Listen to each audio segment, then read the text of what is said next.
জানাবো এখনকার বিশেষ বিশেষ সংবাদ আর প্রতিদিনের বাছাই করা খবরগুলো পেতে চ্যানেলটি সাবস্ক্রাইব করুন। শুরুতেই হেডলাইন্স। রাজনৈতিক সংঘর্ষ মানব না, উত্তপ্ত দিনহাটা পরিদর্শন করে হুঙ্কার রাজ্যপালের। শাহজাহানকে গ্রেফতার করেছে পুলিশ, সিবিআই নয়। বসিরহাটে দাঁড়িয়ে ফের মনে করালেন অভিষেক। পাঠান আসছেন বহরমপুরে। অধীরের খাসতালুকে তৃণমূলের জেলা কার্যালয়ে ভিড় বাড়ছে মানুষের। ডিজির পর এবার রাজ্যের 4 জেলায় জেলা শাসক বদলির নির্দেশ কমিশনের।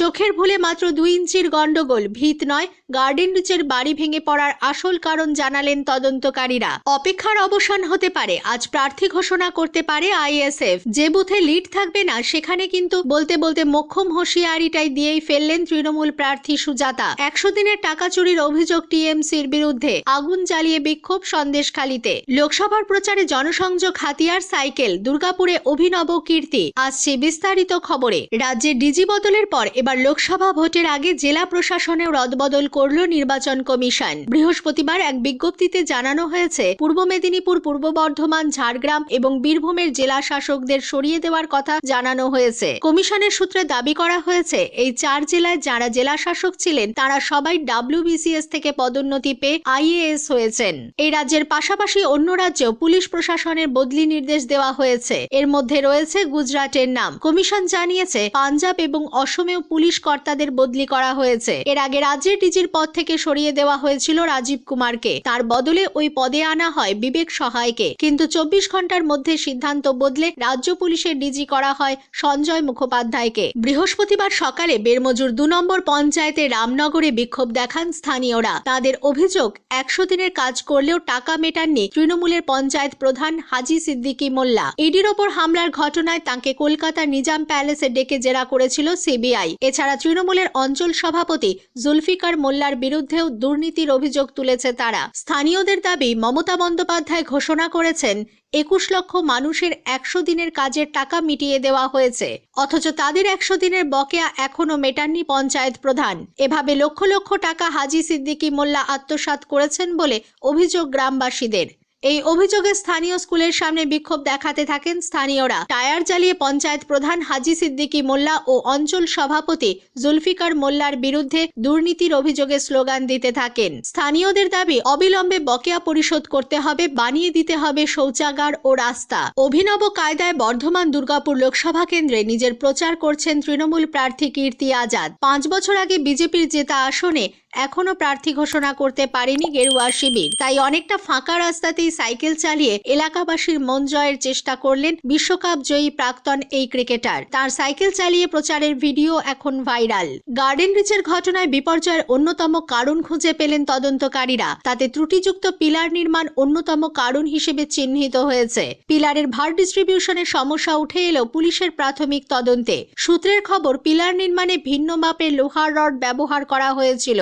একই পিলারে 2 রকম মাপের রড ব্যবহারের প্রমাণ পেলেন তদন্তকারীরা। একই পিলারের মধ্যে 8 ইঞ্চি এবং 10 ইঞ্চি রড ব্যবহার করার প্রমাণ মিলেছে। ওই বহুতল নির্মাণে 7 থেকে 8টি পিলার ছিল। বেশিরভাগ ক্ষেত্রে একই ত্রুটি ধরা পড়েছে। ইঞ্জিনিয়ারদের বক্তব্য, যে কোনো নির্মাণের ক্ষেত্রে পিলার বা বিম ঢালাই করতে হলে বহুতলের উচ্চতা অনুযায়ী একই মাপের রড দেওয়া হয়। এক্ষেত্রে তা হয়নি। যে বুথে বেশি লিড সেই বুথে সাংসদ উন্নয়ন তহবিলের টাকার বেশি বরাদ্দ। গত সোমবার বাঁকুড়ার পুয়াবাগানে একটি কর্মী সভায় এমন মন্তব্য করে বিতর্কে জড়িয়েছিলেন বাঁকুড়ার বিজেপি প্রার্থী সুভাষ সরকার। সেই ঘটনার রেশ কাটতে না কাটতে এবার দলের লিড নিয়ে গ্রামবাসীদের রীতিমতো হুমকি দিতে শোনা গেল বিষ্ণুপুরের তৃণমূল প্রার্থী সুজাতা মণ্ডলকে। ওন্দা ব্লকের নতুন গ্রাম এলাকায় প্রচারে গিয়ে সুজাতা মণ্ডল বলেন, কোন কোন বুথে তৃণমূল ও বিজেপি লিড পাচ্ছে তার তালিকা তৈরি করে রাখা হবে। যে বুথে তৃণমূল লিড পাবে সেখানে জান লড়িয়ে দেব, আর যেখানে তৃণমূল লিড পাবে না সেখানে আমি তো দুরস্ত, আমার কোনো কর্মীকেও যেতে দেব না। এখানেই থেমে থাকেননি। সুজাতাকে হুমকির সুরে গ্রামবাসীদের বলতে শোনা যায়, তোমরা ভোটের বেলায় বড় ফুলকে দেবে আর চাওয়ার বেলায় ছোট ফুলের কাছে চাইবে, তা হয় না। তোমরা বারে এখান থেকে বিজেপিকে জিতিয়েছো, এবারও যদি তাই হয় তাহলে এবার তোমাদের কথা শুনতে আমরা আর আসবো না, তোমরা বিজেপির সঙ্গে বুঝে নেবে।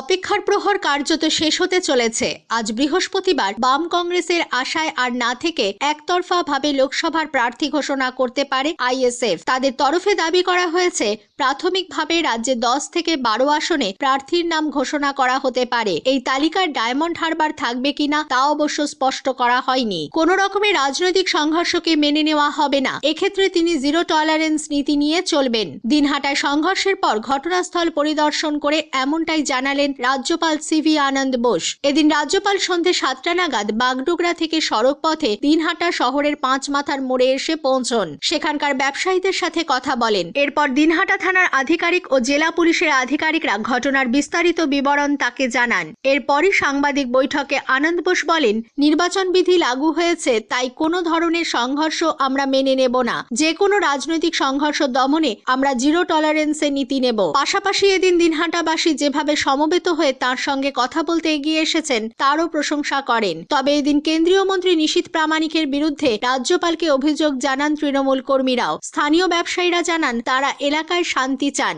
বৃহস্পতিবার দিনের বেলা কলকাতা থেকে বহরমপুরে পৌঁছানোর কথা। ইউসুফকে দেখতে সকাল থেকে ভিড় জমতে শুরু করেছে বহরমপুরে তৃণমূলের পার্টি অফিসে। মুর্শিদাবাদ পৌঁছানোর পর দিনভর ঠাসা কর্মসূচি রয়েছে ইউসুফের। তৃণমূল সূত্রে খবর, বৃহস্পতিবার দুপুরে বহরমপুরে মুর্শিদাবাদ জেলা তৃণমূল নির্বাচনী কার্যালয়ে পৌঁছবেন ইউসুফ। তাকে স্বাগত জানানোর জন্য বড় জমায়েতের শেষ মুহূর্তের প্রস্তুতিতে ব্যস্ত জেলা তৃণমূল নেতৃত্ব। সেখান থেকে আনুষ্ঠানিকভাবে সভা ভোটের প্রচারের সূচনা করবেন পাঠান। তারপর জেলা নেতৃত্বের সঙ্গে নির্বাচনী প্রচারের কৌশল নিয়ে বৈঠক। দুপুর 3টায় সাংবাদিকদের মুখোমুখি। এরপর বহরমপুর লোকসভা কেন্দ্রের অন্তর্গত 2টি বিধানসভা এলাকায় তৃণমূলের যোগদান কর্মসূচিতে অংশ নিতে পারেন পাঠান।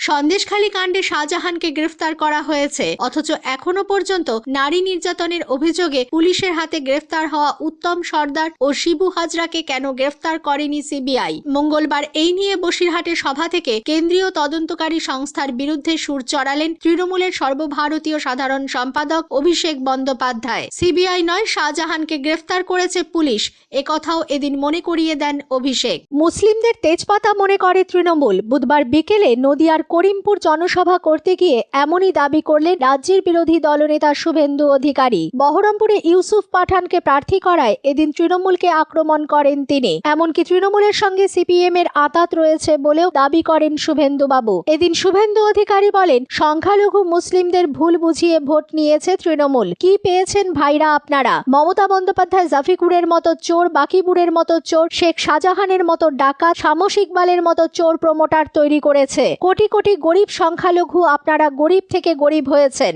আজকে এই বাড়িটা পড়ে গেল মেটিয়া বুরুজে। প্রমোটারকে, কাউন্সিলরকে, মন্ত্রী বিধায়ককে, সবই তো সংখ্যালঘু মুসলিম নেতারা। আর চাপা পড়ে মারা গেল ঝুপড়িতে থাকা সংখ্যালঘু ভাই বোনেরা, মায়েরা, গরিবরা। এরপরই তৃণমূলের বিরুদ্ধে মুসলিমদের ভোট ব্যাংক হিসেবে ব্যবহার করার অভিযোগ করেন শুভেন্দু বাবু। তিনি বলেন, এরা আপনাদের ব্যবহার করেছে। তৃণমূল মুসলমানদের মনে করে তেজপাতা, তরকারিতে লাগবে কিন্তু খাবে না। ব্যবহার করব, এনআরসির ভয় দেখাবো, এদের ভোটটা নেব, কিন্তু এদেরকে শৌচালয় দেব না, আবাসের বাড়ি দেব না। হাজার হাজার সংখ্যালঘু ভাই বোন বন্ধুরা বাইরের রাজ্যে কাজ করতে যায়। কেন আপনাদের আজকে বাইরে যেতে হয়? কেন আপনাদের পরিযায়ী শ্রমিক নাম নিয়ে বাইরে যেতে হয়? নরেন্দ্র মোদী 175টা প্রকল্প করেছেন, কিন্তু হিন্দুদের জন্য নয়। করোনার ভ্যাকসিন হিন্দু মুসলিম দেখে দেওয়া হয়নি। এদিন তৃণমূলকে আক্রমণ করে শুভেন্দু বাবু বলেন, এইসব এলাকায় তৃণমূল বলে কিছু ছিল না। তৃণমূলকে এইসব এলাকায় আমি প্রতিষ্ঠিত করেছিলাম, ভুল করেছিলাম। এখন এখানে প্রার্থী পাচ্ছে না তৃণমূল, তাই গুজরাট থেকে প্রার্থী ভাড়া করে আনতে হচ্ছে।